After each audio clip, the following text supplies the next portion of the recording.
24 के किले को फतेह करने के लिए यूपी में बीजेपी ने एक नई चाल चली है।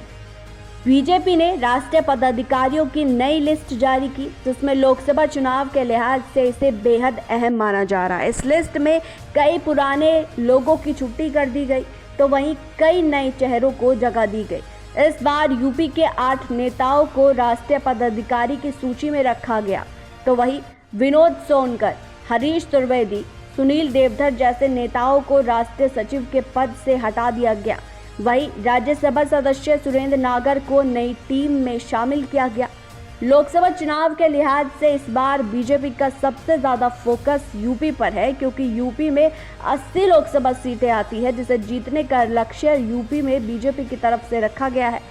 अब ऐसे में पार्टी हर स्तर पर काम कर रही है, कोई भी कमी नहीं छोड़ना चाहती जो विपक्ष उन पर हावी हो जाए। इसे देखते हुए बीजेपी ने यूपी में नई रणनीति बनाई है, नई रणनीति में बदलाव किया है और इस सूची में सबसे ज़्यादा फोकस महिलाओं पर किया गया है। तो वहीं बीजेपी की राष्ट्रीय पदाधिकारियों की सूची में यूपी से 8 नेताओं को शामिल किया गया है। इस सूची में सबसे ज़्यादा जो नेता है, जिस स्टेट से आए हैं, वो यूपी है। यूपी से 8 नेताओं को पार्टी में शामिल कर एक नई रणनीति बनाई गई, जबकि सांसद विनय सोनकर और हरीश द्विवेदी को हटा दिया गया।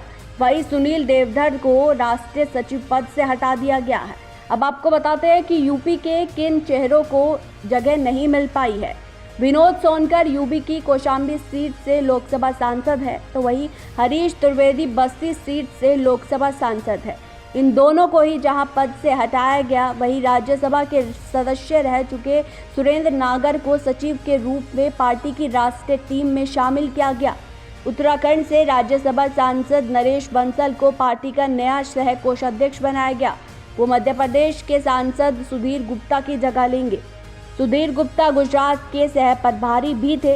राष्ट्रीय उपाध्यक्ष के पद से हटाए गए राधा मोहन सिंह के पास उत्तर प्रदेश जैसे महत्वपूर्ण राज्य का प्रभाव है।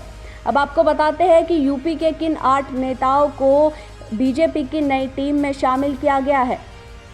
बीजेपी संगठन में प्रभारी और सह प्रभारियों की भूमिका अहम मानी जाती है, क्योंकि वो पार्टी की प्रदेश इकाई और केंद्रीय नेतृत्व के बीच की कड़ी के रूप में काम करते हैं। और अरुण सिंह को बतौर राष्ट्रीय महामंत्री बनाया गया है। अलीगढ़ मुस्लिम यूनिवर्सिटी के पूर्व कुलपति और विधान परिषद सदस्य तारिक मंसूर को भी बीजेपी ने अपनी नई केंद्रीय टीम का हिस्सा बनाया है और एक मुस्लिम कार्ड खेला है। उन्हें राष्ट्रीय उपाध्यक्ष बनाया गया है। उनके अलावा सुरेंद्र सिंह नागर को राष्ट्रीय सचिव और राजेंद्र अग्रवाल को कोषाध्यक्ष नियुक्त किया गया है। तो ये यूपी के उन 8 नेताओं के नाम हैं जिन्हें केंद्र की नई टीम में शामिल किया गया है। अब देखने वाली बात होगी कि 24 के चुनाव में यूपी में बीजेपी क्या कुछ करिश्मा करके दिखाती है। 80 की 80 सीट जीतने का जो लक्ष्य बीजेपी ने रखा है, क्या बीजेपी उसे पूरा कर पाएगी? Bureau report, news 18 desk.